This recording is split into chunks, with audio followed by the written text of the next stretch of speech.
Donc le premier thème des premiers intervenants, éco-construire, éco-construire. Donc avec la cabane, il y a aussi une possibilité de construire ensemble avec ce qu'on trouve. Et pour les enfants, c'est une première forme de partage et de solidarité de leur expérience de vivre ensemble. Échanger et s'entraider, apprendre avec et de l'expérience de l'autre, assembler, s'assembler. C'est cet échange qui régit la vie de la cabane et apprend à faire un projet selon des logiques de co-design. Et le thème d'éco-construire.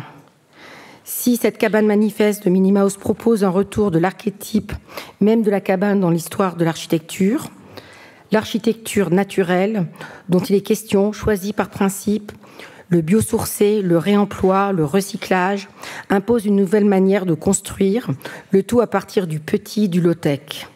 Donc nous avons le plaisir de recevoir des concepteurs et designers, cette fois-ci pendant cette session, qui vont aborder ces thèmes. Donc j'ai le plaisir de recevoir, grâce à l'amitié que j'ai depuis fort longtemps avec Yann Nussaume, de la présence de l'agence O+H, de Maki Onishi et Yuki Yakuda, j'espère que je n'ai pas écorché leur nom, donc des architectes venant du Japon qui vont faire une conférence tout à l'heure à la Maison du Japon.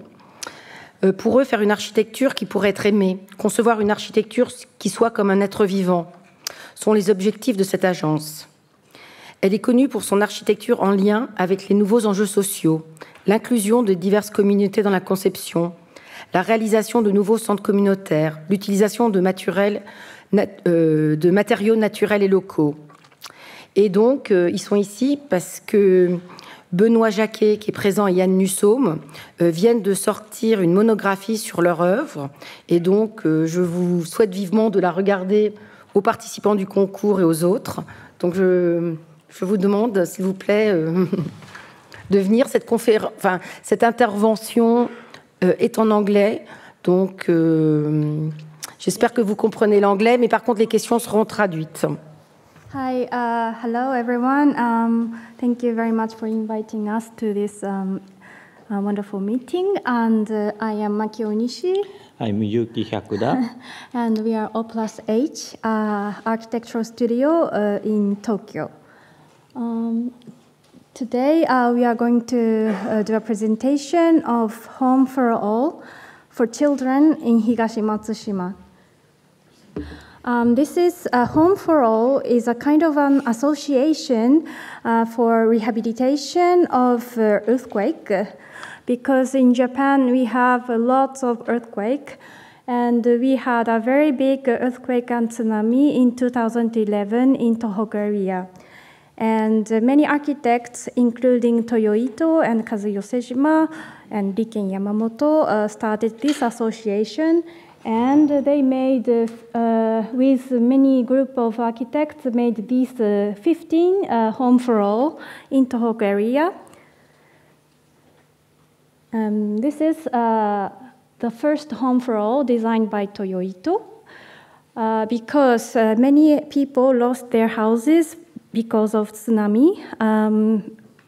Government made a lot of temporary houses, but those temporary houses are very cold, not familiar to everyone. So architects designed a very simple hut as a community space.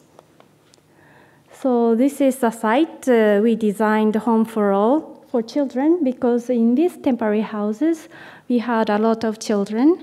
It is located in Higashi Matsushima, and almost 600 families were living at that time.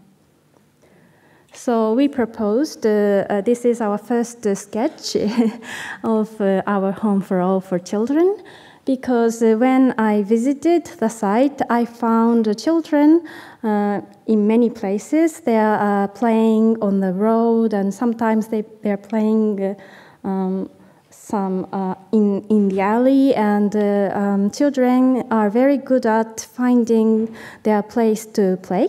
So I didn't want to make a building for children, so we proposed a house which is movable, and it can go anywhere where children goes. So this is our study models, because we wanted to make this house with children and local people. We made a lot of models, and children and local people can give a nickname on the houses. And at the end, we decided to make these 3 houses, which has all different characters. One is a round shape and movable house. One is a triangle shape with a fireplace inside. And one is a more larger hut with a very big kotatsu, which is a warm table in Japan, to people to be together. So this is a house which is finished. It is almost like a kind of a small city of children. And this is a plan. There was an original gathering space made by government, which is a temporary hut. And we put these 3 huts just beside the original gathering space. This is the largest hut with kotatsu in the middle, and this is a triangle hut. People can enter by on foot, on shoes, and mother can make sweets for them. And this is a movable house, which can be a theater for children. And this is a section. This is original gathering space made by government. And we have 3 different huts like this. And mother and father are also here, and they can see what the children are doing. And it is connected by Engawa, a Japanese terrace. And this is a movable house. It was on Christmas Day we brought this special aluminum movable hut to this temporary dwelling. And local people helped us to pull the hut, and children are inside this hut. And it was really like a festival. And to make this home for all in Higashi Matsushima, we lived in a temporary house for a half a year to build this hut. So it was really an important experience for us to share all the experience. We sometimes eat together, drink together, and doing karaoke together. And in temporary houses are really cold space, but the heart of people were very warm, and we thought making architecture with people is really important, and it's really enjoyable. This is the last slide. It is an opening day of this Home for All. And also carpenters are volunteers, so we sometimes paint the wall together and sometimes eat hot miso soup together to build this public gathering space. And it was such a one of the beginnings of a public community space we found after earthquake. And this year, on New Year's Day, we had another big earthquake in Noto Peninsula. And now Home for All associations are also working on this earthquake again.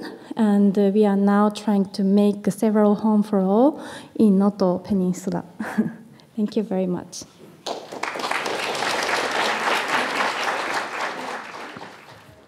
Eh ben, bonjour à toutes et à tous. Merci beaucoup pour cette invitation. Je suis très contente d'être ici pour vous parler du coup de la cabane, formidable jeu collectif pour transmettre l'architecture aux enfants. Alors, depuis 15 ans, je dédie mon travail à transmettre la culture architecturale à tous les publics, en particulier le jeune public, les enfants de tout âge. C'est un travail passionnant auquel je crois profondément et qui rentre pour moi dans l'éducation citoyenne de tout habitant et habitante de nos milieux bâtis. Avant de parler de la cabane, il me semble important d'expliquer la nécessité et le besoin de démocratiser la culture architecturale. Quand je pense à l'architecture, je pense d'abord à mon identité, à ma culture, à mes expériences de vie, aux nombreux logements que j'ai habités, aux villages dans lesquels j'ai grandi en Italie, aux villes que j'ai parcourues, aux voyages faits, à toutes les personnes qui ont imaginé et bâti l'environnement dans lequel j'évolue depuis que je suis née. Je pense à mes études en architecture et à mon regard sur le bâti, qui a complètement changé suite aux premiers cours de la première année. Un regard critique et une conscience architecturale qui se sont construits et affinés. Je pense à nos expériences d'espace, à nos vécus d'architecture, qui nous lient ou qui nous séparent, à des ambiances, à des atmosphères, aux lieux qui nous font du bien et aux espaces au contraire qui nous transmettent du mal-être et de l'inquiétude. Je pense aux heures passées dans le bâti, à l'école, au bureau, dans les musées, dans les cafés, dans les cinémas. L'architecture me semble être partout, dans notre quotidien, dans notre passé et dans notre futur. Elle nous parle de nos sociétés, de nos cultures, de notre organisation religieuse, économique ou politique. Et pourtant, selon les données d'une étude sur la culture architecturale des Français, menée par le laboratoire Pavé de l'ENSAP Bordeaux, auquel j'ai participé et qui date de 2015, le constat est évident. Très peu de Français et de Françaises se disent intéressés à l'architecture, à peine 16%. Et pire, pour 58%, l'architecture est le domaine des architectes, uniquement. Pour 74%, ces mêmes architectes ne font pas le nécessaire pour se faire comprendre par le grand public. Cette étude n'a qu'appuyé des données plus anciennes, des années 70, qui déjà mettaient en avant le manque d'appétit populaire pour cette discipline, voire l'antipathie envers une profession. Tous ces constats animent un certain nombre d'architectes à transmettre la culture architecturale à tout public, pour solliciter, impliquer, capaciter les habitants et habitantes de nos villages et villes et leur donner envie d'architecture. C'est là depuis au moins les années 80. On parle alors d'actions de médiation. L'objectif est multiple: donner des clés de compréhension, développer une conscience architecturale, urbaine et environnementale, faire émerger une parole pertinente des attentes, des besoins, construire une éthique citoyenne, impliquer, rendre acteur, rendre actrice, et faire le lien entre la maîtrise d'œuvre, d'ouvrage et d'usage. Aujourd'hui, nous sommes nombreux à nous définir architectes, médiateurs et médiatrices et à nous engager dans des actions de transmission, de sensibilisation, de médiation. Nous sommes issus de structures en réseau, comme les maisons de l'architecture dont je fais partie, les conseils d'architecture, d'urbanisme et d'environnement, les villes et pays d'art et d'histoire, les écoles nationales supérieures d'architecture et aussi les conseils de l'ordre des architectes. Nous pouvons aussi être également issus de lieux culturels, comme les musées, les centres d'architecture. Évidemment, la Cité de l'architecture et du patrimoine rentre dans ce groupe d'acteurs. Et on peut enfin faire partie d'un large groupe de ce que j'appelle les francs-tireurs et être alors indépendant, en agence ou en collectif. Et donc, pour tous ces acteurs, une cible prioritaire des actions de transmission, ce sont les enfants. Les enfants vivent profondément l'espace qui les entoure, qui les protège, qui les émerveille, l'espace bâti d'une pièce, d'une salle de classe, d'un hall de gare ou encore d'une place, d'une rue. Tous ces espaces ont une dimension, une forme, une luminosité, une température, une odeur, une couleur. Et toutes ces ambiances, ces proportions, ces usages véhiculent des émotions, des comportements, des règles de vie en famille ou en société, évidemment des inégalités aussi. Une pièce, un espace, un lieu peut consoler, encourager des jeux, favoriser la rencontre ou au contraire éloigner, séparer. Les enfants ont donc, comme tout habitant et habitante, une expérience d'espace réelle, mais pour la plupart inconsciente.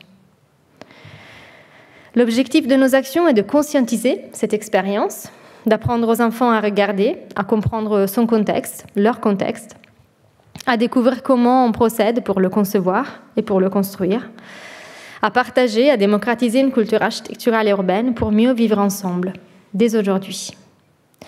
Éduquer à l'architecture, à l'urbanisme, à l'environnement bâti, pour moi, c'est éduquer à la citoyenneté. Mais alors, comment transmettre l'architecture aux enfants? Nous pouvons intervenir en milieu scolaire, où les enfants sont plus réactifs à l'apprentissage des connaissances, ou en milieu périscolaire et extrascolaire, où ils et elles sont plus disposés aux activités ludiques. L'action, son déroulement, sa durée, son objectif ne sera donc pas le même. Les actions de médiation à destination des enfants, que nous pouvons appeler actions éducatives ou actions pédagogiques, sont donc toutes différentes et s'appuient sur un territoire et sur des acteurs et des actrices.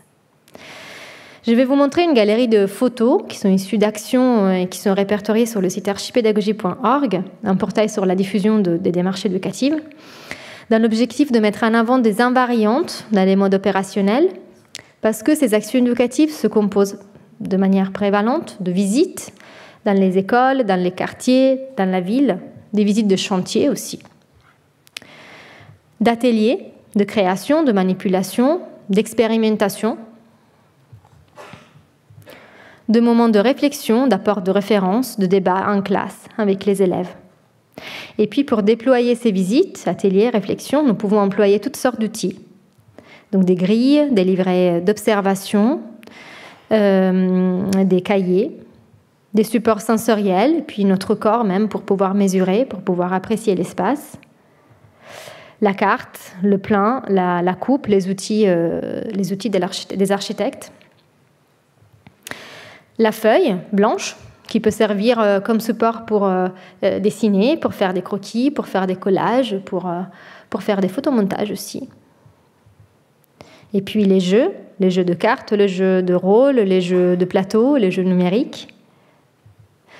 Nous utilisons aussi le livre, les ouvrages jeunesse comme support de narration, aussi les vidéos, voilà, qui peuvent alimenter des actions par la suite.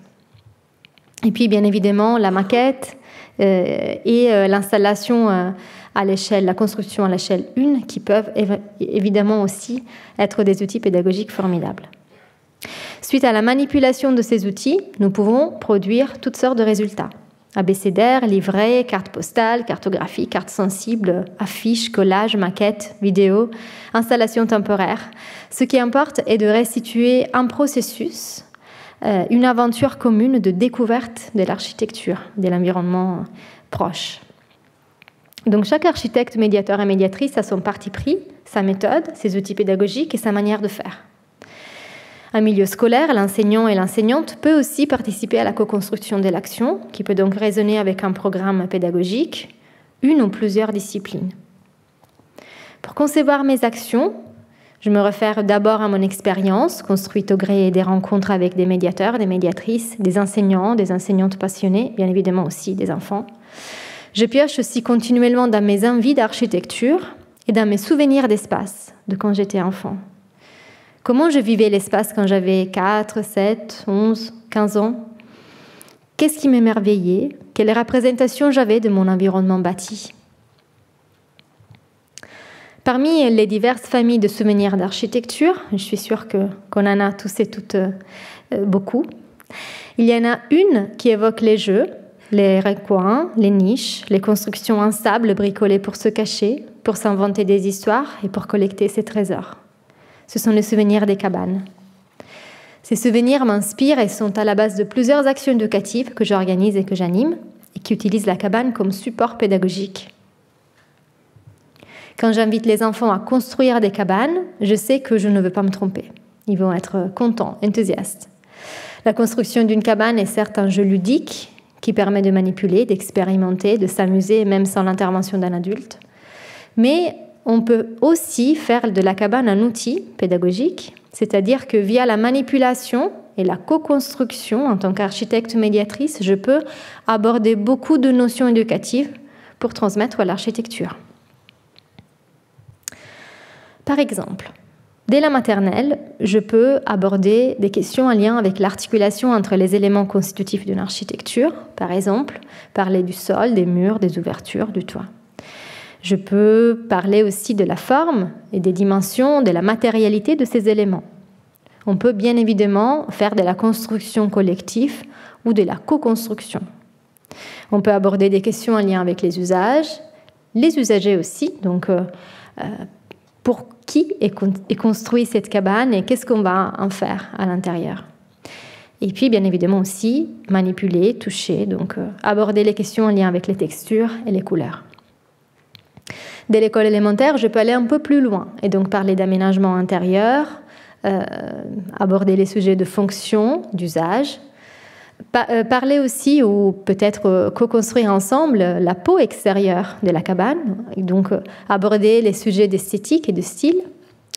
Je peux aborder des notions en lien avec l'implantation, le contexte géographique et historique, bien évidemment aussi les questions vernaculaires, la relation extérieur-intérieur, le plein, le vide, l'espace délimité, et puis, très important, les questions d'ambiance, en lien avec nos sensations. À partir du collège, je peux aller encore un peu plus loin et donc parler de la conception du projet en architecture, des questions techniques, constructives, structurelles, des enjeux sociétaux, des écologiques et environnementaux.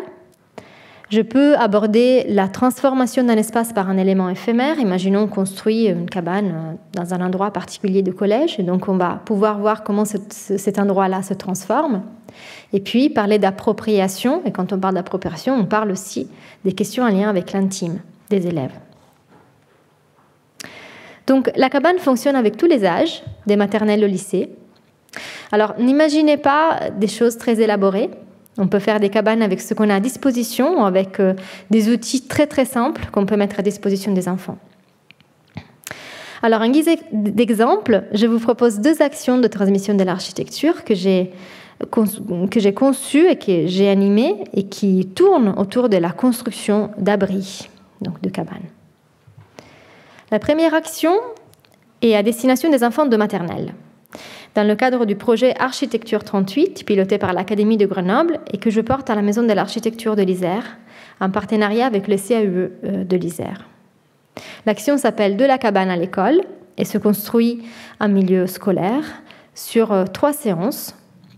Son objectif est de redécouvrir le bâtiment de l'école, ses usages, sa forme et sa matérialité. Pendant la première séance, on expérimente l'espace et les éléments constitutifs d'une architecture en 2D, en 3D et à l'échelle 1 par la réalisation de cabanes. Une deuxième séance nous permet de découvrir les matériaux en devinant leur origine et leur emploi dans un bâtiment, de les toucher, de les sentir, de les manipuler. Une troisième séance, on va l'utiliser pour revenir sur les connaissances apprises, le vocabulaire assimilé, et analyser cette fois l'école, les éléments constitutifs du bâtiment, sa matérialité, et cela par le dessin et par le collage. Et donc la 4e photo en bas à droite représente une production possible à l'issue de ce travail. Donc comme vous le voyez, l'important n'est pas que l'objet soit beau, mais qu'il nous raconte le processus d'apprentissage et de découverte. Notons donc que la cabane n'est pas ici l'objectif final de l'intervention, construire une cabane, donc on ne va pas construire une cabane à la fin, mais il s'agit d'une étape d'un processus d'apprentissage et d'appropriation. Cette étape se déroule dans la salle de motricité, avec le matériel à disposition, en petits groupes, et pendant une vingtaine de minutes, lors de la première séance. Et donc c'est là qu'avec un groupe d'une dizaine d'enfants, je me dirige donc vers cette fameuse salle de motricité, qui peut bien évidemment être très diverse selon les écoles. Et tout d'abord, on va regarder les matériaux que je leur ai préparés, que nous allons utiliser. Qu'est-ce qu'on a à disposition? Quels atouts pour chaque élément? Quelle dimension? Quelle forme? Quelle texture? Quels éléments pourraient servir pour le sol, pour les murs, pour le toit? Ensuite, par binôme ou trinôme, les enfants co-construisent ou matérialisent un élément à la fois. C'est le moment d'expérimenter, de se tromper et de trouver des solutions. Le dernier groupe s'occupe des ouvertures, la porte et éventuellement, si on y arrive, les fenêtres. Enfin, c'est le moment hyper important de tester la cabane. Pouvons-nous rentrer en groupe? Y a-t-il de l'espace pour tout le monde? Pouvons-nous tenir debout? À combien? À l'intérieur, c'est confortable? Voyons-nous l'extérieur ou pas? Fait-il chaud dedans? Fait-il noir dedans? Et quand une moitié de la classe donc, est avec moi et construit la cabane, l'autre moitié est avec l'enseignant ou l'enseignante et construit aussi des abris, mais en 2D par le collage. ou et en 3D par la maquette, avec des cas plats ou des Lego. Il y a donc un groupe qui fait d'abord la cabane, puis le travail en classe, et l'autre qui, au contraire, fait d'abord les collages et les maquettes, et puis vient construire la cabane. Et donc, sans être psychologue, regardons un petit peu les retombées de cet exercice de construction et d'expérimentation collective. Donc, vous voyez en haut, ici, les collages des enfants avant de construire la cabane. Et en bas, les collages après la construction de la cabane. Donc, c'est assez incroyable de voir comment la construction de la cabane a eu un effet immédiat sur la perception spatiale des enfants, sur la représentation et la compréhension de l'espace. Cet exercice est donc fondamental pour aller par la suite à la découverte de l'architecture de l'école. Maintenant, je vous montre un autre exemple avec des collégiens dans le cadre d'une action que j'ai portée en travaillant à la Compagnie des rêves urbains à Marseille et que nous avions appelée architecture éphémère. Ici, nous travaillons avec un outil ad hoc, des bâtons en bois de 1 mètre de long qui pouvaient se connecter par des éléments de connexion en caoutchouc. L'objectif de cette action est aussi multiple. Donc, il s'agit d'abord, et pendant la première séance, de choisir un endroit particulier du collège que nous allons investir pour mettre en avant un espace aimé ou, au contraire, mettre en évidence une problématique spatiale, à l'intérieur ou à l'extérieur de l'établissement. Pendant la deuxième séance, il est question de construire collectivement cette cabane et donc d'expérimenter ensemble la co-construction d'une installation éphémère. Et puis, pendant la troisième et quatrième séance, il s'agit de produire un travail plastique pour créer une peau et compléter l'installation qui est laissée sur place quelques semaines pour que les élèves l'expérimentent. Donc ici, la cabane permet d'aborder des notions plus complexes, en lien avec la structure, la construction, l'esthétique, l'appropriation spatiale, le symbole, l'usage et les usagers. Il permet aussi aux enfants moins scolaires de mettre en avant d'autres intelligences moins expérimentées à l'école, et notamment l'intelligence spatiale, interpersonnelle et intrapersonnelle. Pour conclure, à tout âge, à l'école ou en dehors, la cabane permet d'aborder les questions d'architecture en mobilisant des notions plus ou moins complexes. Ce support fonctionne avec tout public dès le plus jeune âge. Et au-delà de l'apprentissage et de la diffusion de la culture architecturale, l'expérience de la cabane favorise également la coopération entre pairs, l'entraide et le savoir-être en groupe. Des qualités qui, à mon avis, sont indispensables pour les citoyens d'aujourd'hui et de demain. Merci.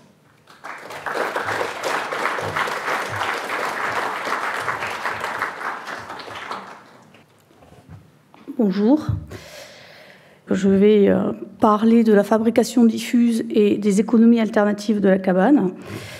Parler de fabrication diffuse signifie partir d'un cadre théorisé défini par des géographes italiens à travers la notion de la città diffusa, c'est-à-dire l'urbanisation diffuse et non planifiée, couvrant parfois des surfaces importantes en créant un mitage rural. Ainsi, l'habitat se superpose à la fonction agricole antérieure sans l'effacer complètement. L'ensemble est relié par des voies de circulation et des centres commerciaux. Des zones d'activité économique ne sont pas les mêmes que ceux des lieux d'habitation. C'est le cadre d'une grande partie des habitations contemporaines, puisque c'est ce qui entoure, on va dire, la ville historique. Pourquoi partir de ça? C'est parce que je travaille notamment avec des personnes sur la question de la fabrication et des manufactures distribuées, qui, au contraire des zones de production dans des territoires bien précis et loin des habitations, se regroupent sur des territoires variés en réseau et se met en place dans des tiers-lieux, des Fab Labs, etc. Je vais faire un tout petit rappel, mais assez pour comprendre par rapport au design et comment je me situe dans l'agence. Alors, on va commencer par regarder l'organisation de la production du textile et essayons de se poser la question sur laquelle on peut réfléchir pour faire une alternative économique. L'organisation de la production du textile, et ça presque tout le monde le sait, mais bon, se concrétise par une grande mobilité. La distance parcourue environ pour un vêtement est de 65 000 km en moyenne. La culture du coton se fait généralement en Inde, le filage et le tissage au Pakistan, la teinture en Chine, l'assemblage des boutons du Congo, des fermetures éclairs du Japon, des broderies faites à la main s'il y en a de Madagascar, des rivets d'Australie, l'assemblage donc se fait généralement en Tunisie. Pour un jean, c'est l'exemple du jean ici, par exemple. Ici, l'ensemble est vendu et commercialisé en France. Alors, cette organisation s'appuie sur la définition de la production, c'est-à-dire celui qui possède les entrants et les produits qui en sortent. Dans ce schéma, on voit en premier lieu la répartition des différentes catégories professionnelles pour la fabrication du textile, puis les ventilations, avec dans la troisième colonne les donneurs d'ordre avec un ratio variant de 10 à 30% de sous-traitants et avec une sous-traitance à 100% dans la dernière. Pourquoi avoir mis ce schéma ?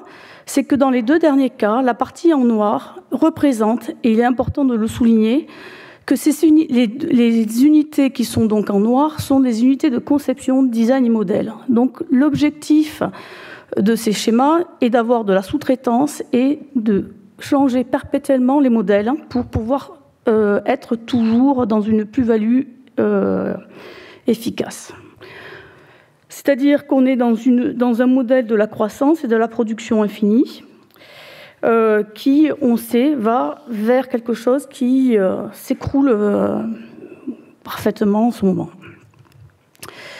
Ce qu'on souhaite mettre en place à l'agence, c'est une réflexion sur les formes vivantes.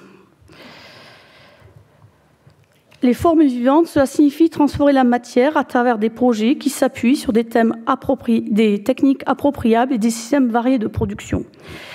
C'est des formes qui peuvent être transportées numériquement et produites avec des formes variées suivant les lieux, c'est-à-dire qu'on s'appuie, on part sur la fabrication distribuée, donc c'est-à-dire la décentralisation de la production, rendue possible par le déploiement d'Internet. Nous souhaitons associer les compétences qui reposent sur la mise en commun des moyens de réappropriation de l'appareil productif à taille humaine. Ce but serait de changer nos habitudes de consommation en impliquant une sensibilisation des formations sur la fabrication à travers les dynamiques singulières qu'ont les Fab Labs, les espaces du faire ou les tiers-lieux. Ces réseaux reposent sur la grande variété de ces acteurs et de leur savoir-faire et de leurs connaissances. Il s'agit de citoyens équipés ou non d'imprimantes 3D, aux espaces du faire, en passant par les TPE, les PME et parfois même les grands groupes, globalement regroupés entre eux. Vous avez le chiffre des lieux de ce type en France écrit en haut. Puisque Fiona a parlé du livre de Global Tools, une des réflexions qui a été fondamentale est ce petit texte de Mandini que je vais vous lire, qui parle du déprojet. Construire signifie cumuler chose sur chose, marquer pour le meilleur ou pour le pire, toujours plus la surface du globe, à force d'ajouter, d'augmenter, d'entasser. On en arrive déjà depuis un moment à ne plus construire une maison dans un pré ou à côté d'une autre maison, mais sur, sous, dans, à la place de celui-ci, destin inéluctable de la croûte terrestre qui, petit à petit, se remplit, centrales électriques, pylônes, fils, aéroports, métro, réseaux routiers, ferroviaires, implantations industrielles, digues, mines, usines, raffineries, ensemble de bâtiments, circuits de services et d'information forment le mécanisme redondant nécessaire à la vie.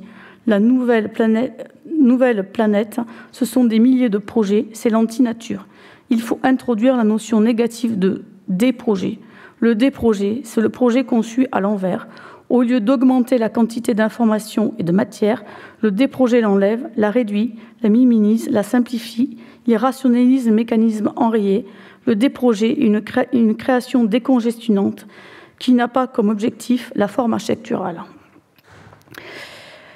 Pour nous, cela signifie imaginer des formes qui soient ouvertes, par fragments. Imaginez le projet par fragments, faire en sorte qu'il puisse être défait, défabriqué, déspécialisé pour être appropriable grâce à des techniques qui permettent une autonomie face aux divers enjeux que la vie propose. Le design s'efface pour créer des possibles aux générations futures. Et donc, on repart à la base presque zéro. La cabane est une forme première de l'architecture. L'architecture est la division de l'espace et le maniement du vide pour créer un espace intérieur. Un seuil, des seuils. Ici, les vaches sont déjà dans une architecture.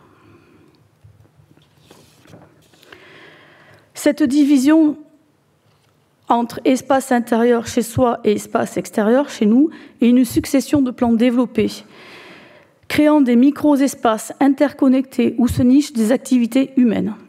Du plus intime au plus ouvert, les espaces sont organisés de manière à hiérarchiser les pleins, les vides et en plaçant l'humain au centre de l'espace créé et de sa conception. Ce qu'on fait, c'est que je travaille sur les éléments d'architecture qui permettent de redessiner des espaces et des organisations spatiales. Quelle place l'humain a dans la biomasse? Sur 500 gigatonnes, 400 gigatonnes sont des plantes, 70 gigatonnes des bactéries, 12 gigatonnes des champignons, 2 gigatonnes des animaux. Dans ces 2 gigatonnes, dont des animaux, se place 0,6 gigatonnes, la place de l'humain. Comment faire comprendre cela? C'était la réflexion sur l'élément, sur les tissus. On est parti sur l'élasticité et l'usage des textiles, de leurs symboles dans l'habitat, sur la piste que nous avons choisie pour créer un langage commun. Ici, sur l'île de Burano, à Venise, la culture locale a ouvert les portes pour ventiler les maisons et placer un textile pour protéger des regards et apporter de l'ombre. La simplicité de ces gestes est aussi un encouragement au mode de vie plus sobre basé sur la réduction de la consommation et sur le retour à des valeurs telles que la durabilité et la sensibilité. Jouer avec un textile, l'accrocher à un arbre, le poser comme une nappe pour en faire une cabane sur la table, le structurer au-dessus d'une banquette ou comme un tipi, autant de possibles pour construire des cabanes. Jouer à créer en commun un langage, un message, utiliser des outils à partager, mettre en place des assemblages diversifiés qui permettent d'octroyer la possibilité d'être produit ailleurs, manuellement ou non, de récupérer des éléments, des bouts de bois. Cela se passe du 16 au 22 septembre au Rose Lab, pendant la France Design Week, en partenariat avec l'Institut des Arts et du Design de Toulouse, donc l'ISDAT, dont je donne les cours, et avec le soutien de Inke Pinta, urbanographiste, consultante et designer, enseignante ainsi que curatrice et cofondatrice de Civic City. Une pensée à toutes les personnes qui ont participé à cet atelier et contribué à cette semaine commune où en plus du Rose Lab, Antoine Ruiz Scorletti et de Jean-Marc Evezard, mon bien-aimé photographe et collègue. On s'est posé la question, que peuvent nos ordinateurs portables pour faire un lien entre l'ensemble de ces éléments? Notre choix a été d'imaginer et de produire des parures, des ornementations, des outils à partir d'outils simples comme les tampons. Cela se passe donc à Toulouse, en Occitanie, où la biodiversité est constituée de 80 espèces de poissons d'eau douce, 80% en France et en métropolitaine, une espèce indigène d'écrevisses qui représente 20% d'écrevisses d'eau douce, 18 espèces indigènes d'amphibiens, 52% des espèces françaises, 31 espèces indigènes de reptiles, 82% des espèces françaises, 53 espèces indigènes de mammifères, 64% des espèces, 32 espèces indigènes de chauves-souris, soit 91% des espèces françaises, 210 espèces de papillons du jour, 80 des espèces françaises, des espèces françaises, 78 espèces de libellules, soit 80% des espèces, 217 espèces d'oiseaux nicheurs, soit 277 espèces en France, 4401 espèces de flore vasculaire, dont 980 de mousses et 35 espèces d'algues. Comment représenter tout ça? Comment remettre notre place dedans? Nous n'avons pas oublié que nous étions, il y a un temps, le pays de cocagne. grâce à la production du pastel. Donc dans nos couleurs, nous avons rajouté les couleurs biosourcées et notamment le pastel. Comment nous avons créé nos outils? En premier lieu, nous nous sommes concentrés sur l'organisation des signes. Le poisson, il y a tellement d'espèces qu'il a bien fallu qu'on le déconstruise. Ce sont des éléments, des caractères de famille qui permettent de les distinguer, de les reconnaître dans leur famille, mais aussi savoir produire avec des outils. Donc les tampons sont constitués de la queue, de la tête, des nageoires, autant de variables qui peuvent permettre des nouveaux récits. En deuxième lieu, après la déconstruction, il était question de symboles. Un oiseau, il y a 3 formes d'oiseaux, mais il y a plusieurs plumages. Donc nous avons fait des symboles pour les plumages, par exemple, que nous avons cumulés avec les couleurs. Enfin, grâce à l'usage de la gravure, puisque le Fab Lab est un lieu numérique, de la gravure laser sur lino, nous avons créé des tampons pour pouvoir les utiliser. Et ici, quelques planches de notre alphabet. Et pour revenir à mon introduction sur la place du design, nous nous sommes mis d'accord sur la diffusion. Nous avons octroyé le fait que ce soit une œuvre collective et que les usagers puissent mixer et remixer à l'infini ce langage.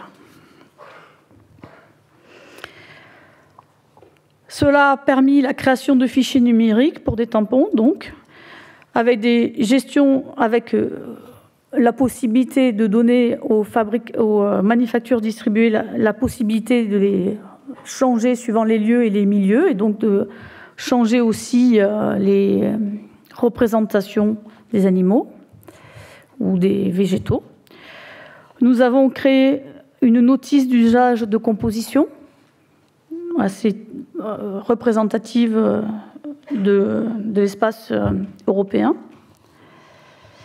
Et après, s'est posée la question des milieux naturels.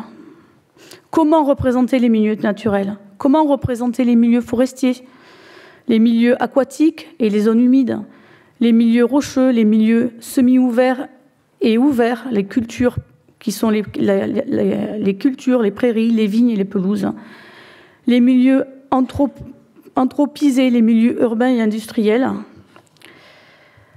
Pour cela, nous sommes partis donc de cartes pour regarder un peu le pourcentage de ces éléments. L'Occitanie est la 2e région de la plus boisée en France, 276 millions d'hectares de surface forestière, soit 36% de l'Occitanie.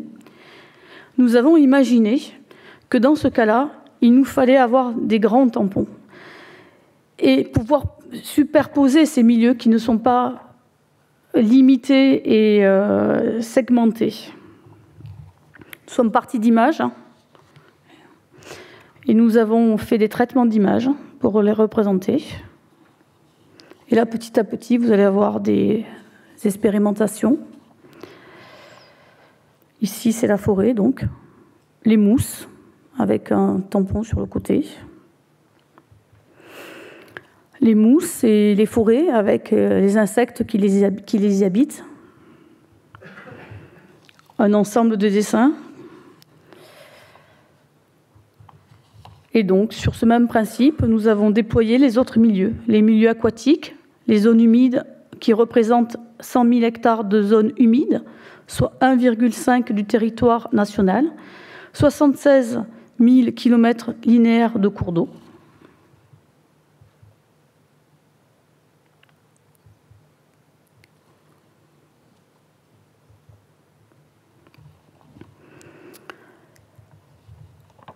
La diminution des glaciers pyrénéens, 50% en 35 ans. Donc les milieux rocheux, il reste beaucoup de roches plutôt, avec leurs insectes. L'Occitanie est la 2e région française en superficie agricole. Il s'agit plutôt d'une industrie, que nous avons représentés. Enfin, des milieux anthropisés en Occitanie représentent 6 585 hectares par an, sur la surface moyenne artificialisée en Occitanie entre 2006 et 2015.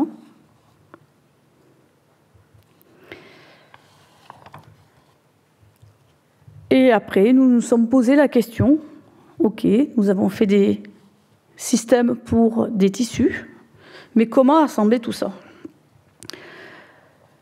Comment faire en sorte d'avoir une qualité? Comment faire des paliers cumulatifs dans le temps? Comment les faire évoluer?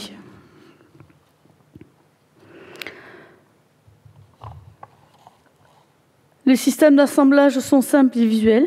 Ils permettent la réparation, puisqu'on comprend facilement les codes. Ils permettent d'être assemblés, désassemblés.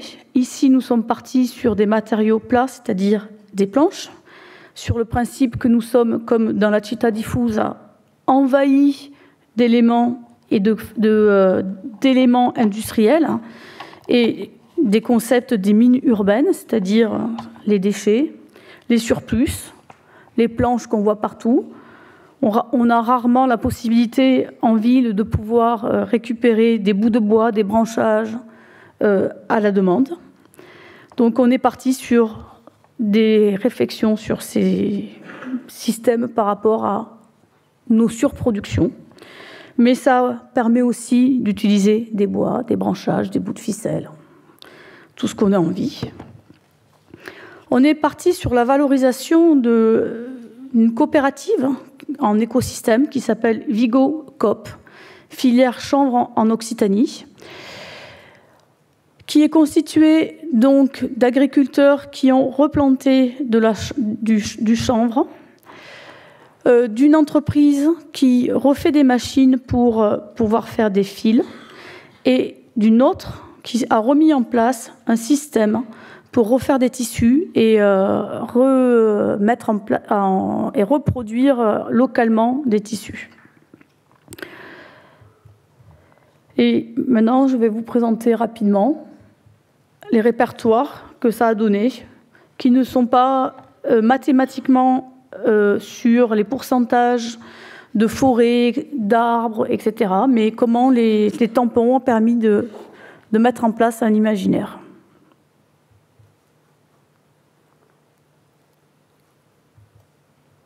Là, plus notion de tissu, on va dire, et de motifs classiques.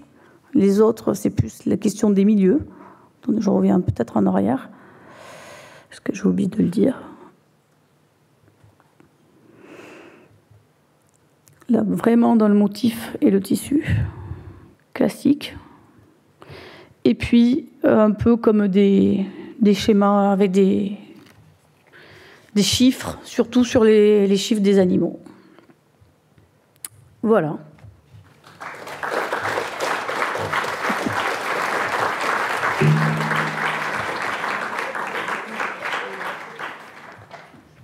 Ma présentation sera en deux parties. Je vais commencer par raconter 3 histoires.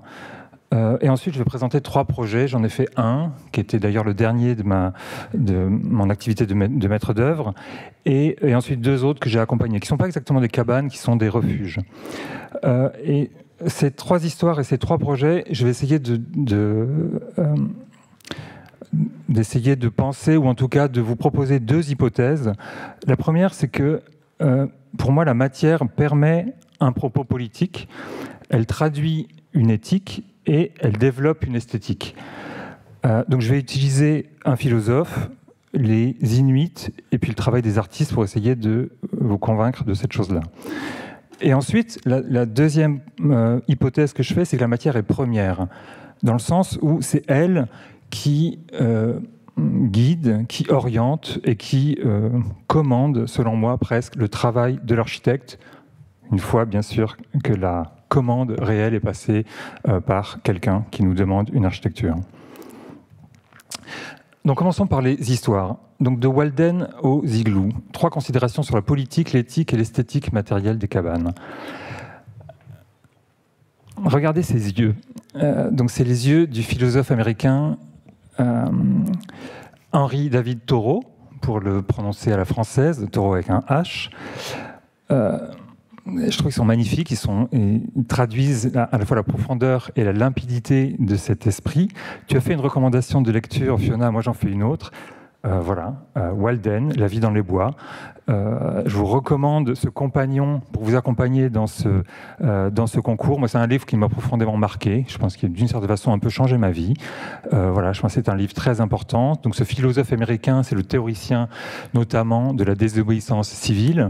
Donc, il a inspiré Gandhi, Martin Luther King, et je pense qu'il continue d'être entièrement d'actualité aujourd'hui parce que d'une certaine façon, il peut inspirer des mouvements comme le soulèvement de la terre, qui sont aujourd'hui réprimés par notre gouvernement, alors que c'est des défenseurs, notamment des biens communs, qui sont l'eau, si je repense aux bassines et Sainte-Soline. Donc voilà, il faut relire impérativement David Thoreau.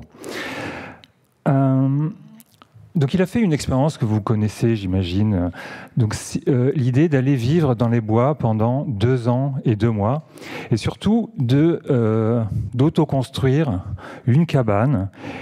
Et ma question, c'est pourquoi la matière serait politique, ou pourquoi la matière porterait un propos politique. Et selon moi, l'hypothèse, c'est parce qu'elle, en tout cas pour Thoreau, elle lui a permis de construire les moyens de son émancipation, de son indépendance, de sa liberté de penser et de sa subsistance.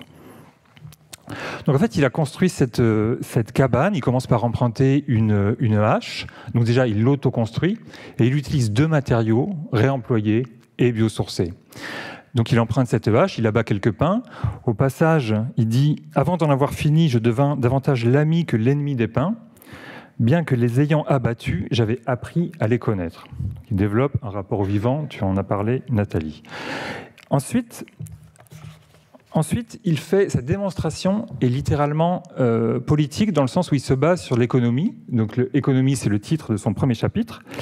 Et il achète à un Irlandais une autre cabane, une bicoque qui est délabrée, dont il récupère l'ensemble des matériaux. Et il fait le détail comptable de ça pour raconter à quel point ça lui permet d'être indépendant d'une certaine façon de la civilisation et développer un propos critique.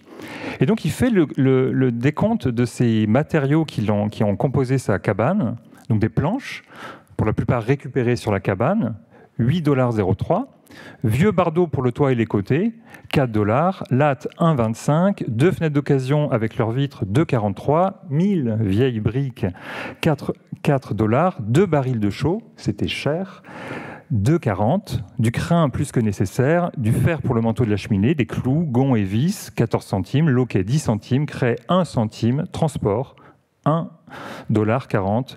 Et il conclut, j'ai presque tout transporté sur mon dos. $28,12 pour construire sa cabane. Et il livre la conclusion qui est une conclusion qu'il adresse aux étudiants. Il dit, j'ai ainsi appris que l'étudiant désireux d'un abri peut s'en procurer un pour la vie à un prix inférieur à son loyer annuel. Voilà, il fait une forme de critique de la propriété par la matérialité de la construction de sa propre cabane. Ensuite, la question de l'éthique. Je pense que cet objet, l'igloo, est une sorte de modèle d'une icône, presque une image subliminale de ce que devrait être la légèreté en architecture, où les 4 grandes étapes de transformation de la matière pour construire, on extrait, on transforme, on transporte et on met en œuvre, là sont réduites à leur plus simple expression avec ces blocs compactés et empilés en spirale pour former un igloo. Donc des images du début du siècle au Canada.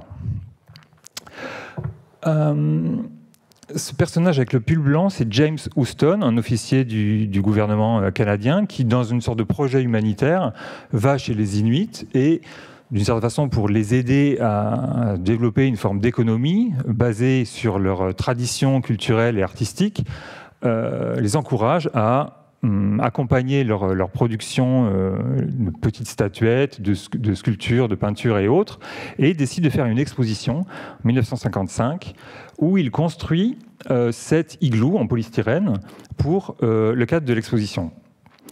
Et après, il se dit, il a une idée. Donc attendez une seconde. peut-être que ces choses, donc cet igloo d'exposition, pourrait être utilisé d'une manière ou d'une autre dans l'Arctique.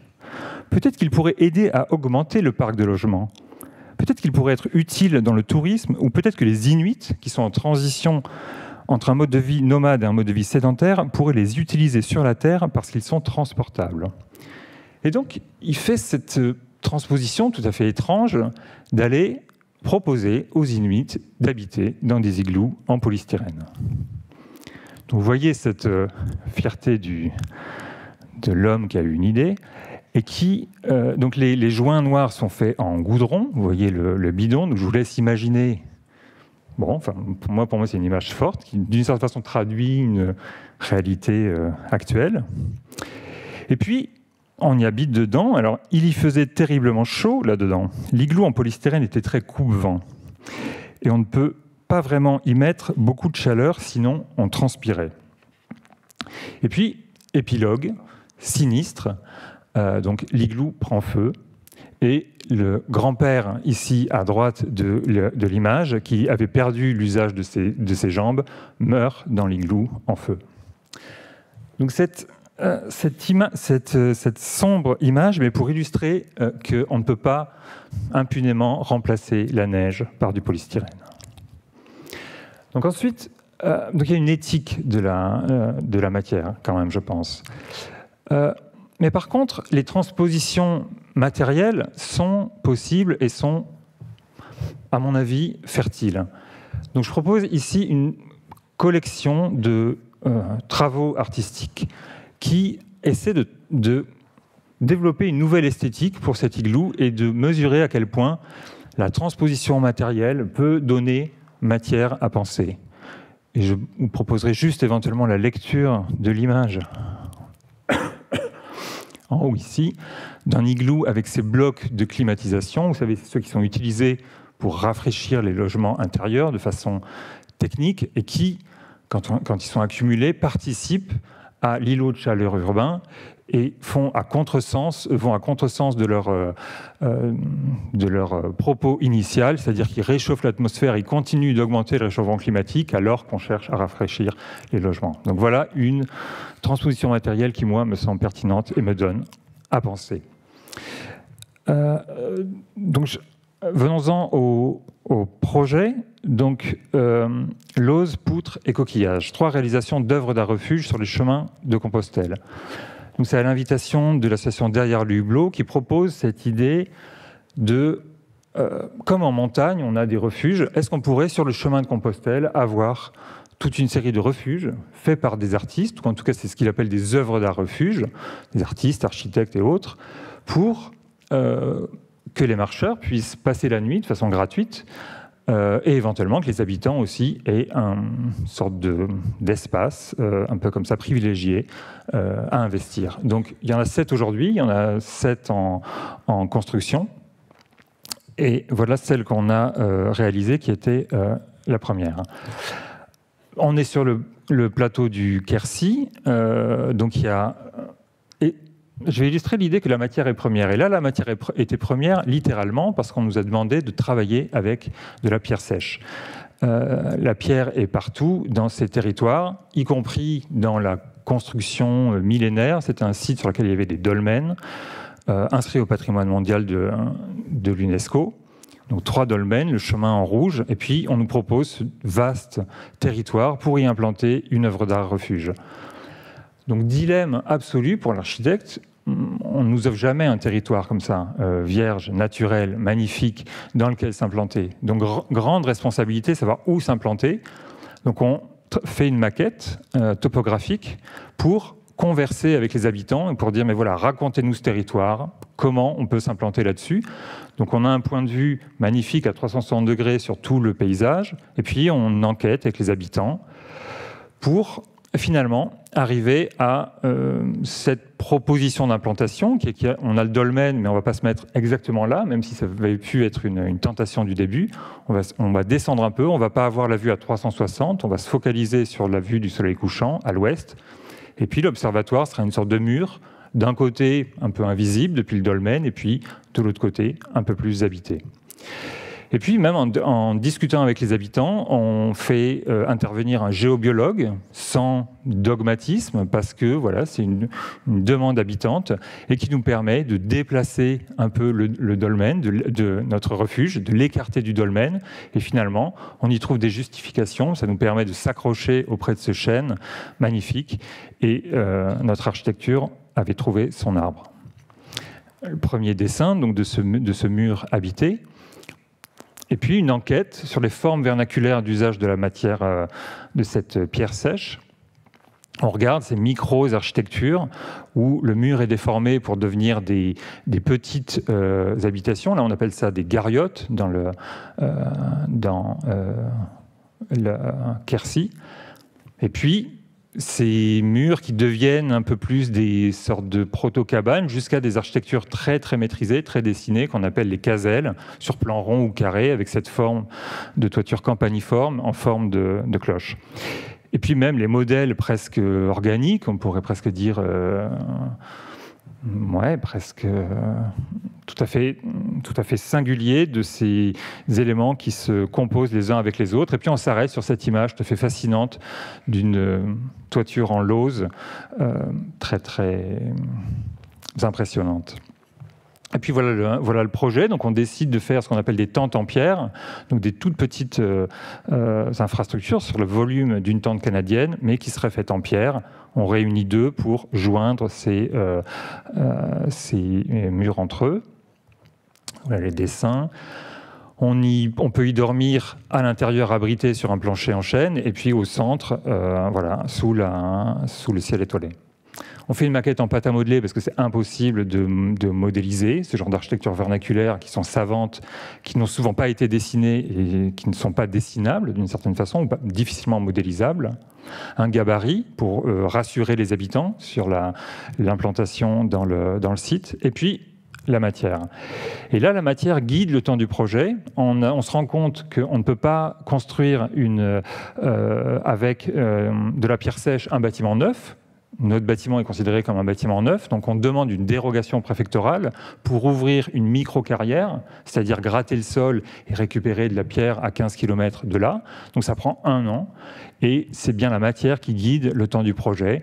On peut se le permettre, les conditions sont tout à fait exceptionnelles, mais ça n'empêche que c'est bien la matière, on a attendu la matière. Donc cette pierre à bâtir, des blocs de formes différentes, et puis ces lauses, qui sont ces pierres plates, qui permettent de faire le toit.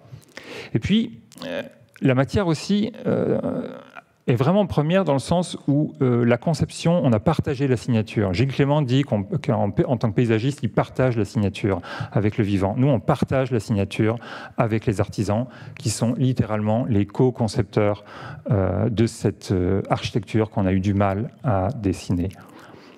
Donc avec une porte, et puis voilà l'artisan Vincent Cossanel. Donc l'idée était de reprendre le vernaculaire là où il s'était arrêté et de considérer que seul l'usage était différent, c'était plus des bergers, c'était des pèlerins, des pique-niqueurs ou des touristes, mais qu'on pouvait continuer cette exploration matérielle. Dans le triangle noir du Quercy, où on a une vue magnifique sur les étoiles. Je suis un peu en retard. Vivre seul, je me dépêche. Deuxième cabane, sur la question du réemploi des matériaux, faite par Elias Guénoun, un architecte qui a fait cet ouvrage magnifique que je vous recommande sur les assemblages de bois, et qui, lui, la matière est aussi première dans le sens où il repère 2 habitations dans le village démolies et il construit tout son projet à partir de ce tas qu'il repère, qu'il calibre, qu'il mesure, qu'il dessine, et il fait cette cabane minimale à partir de poutres assemblées, volume extrêmement simple, un montage à blanc avec des assemblages japonais très subtils. Et il raconte aussi que dans les temples japonais, c'est souvent ces assemblages sublimes ne sont pas visibles, donc presque pour la beauté du geste. Cette toute petite construction où c'est bien la matière existante qui a prédéterminé la construction. avec une délicatesse aussi du rapport à la patine de cette matière, dont il fait une sorte de mixture avec de l'encre de Chine pour en faire une sorte de lasure. Les fondations, qui sont des simples pierres sur lesquelles sont posés les montants. La fenêtre est récupérée, le zinc de la toiture est récupéré.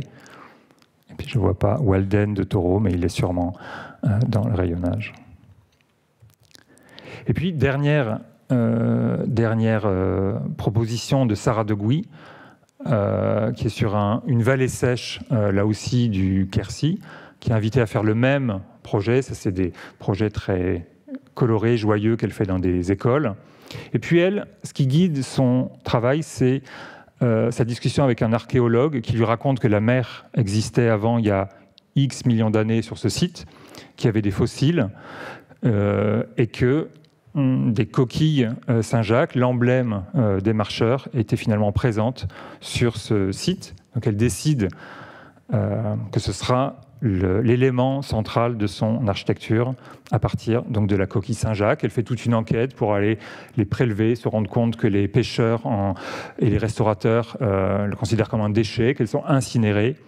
Donc elle fait tout un travail à partir de ces coquilles Saint-Jacques, dont elle décide de les utiliser comme couverture, d'en faire des tuiles, d'en faire même un béton de coquillage pour faire le revêtement du sol de sa cabane. Et puis, de façon très patiente, très délicate, coquille après coquille, qui sont nettoyées une à une, installées amoureusement, j'oserais dire, une à une.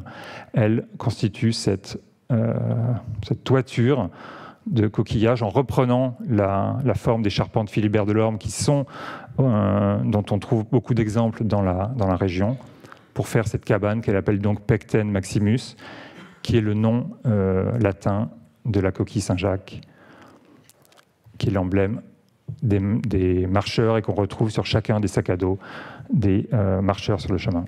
Merci.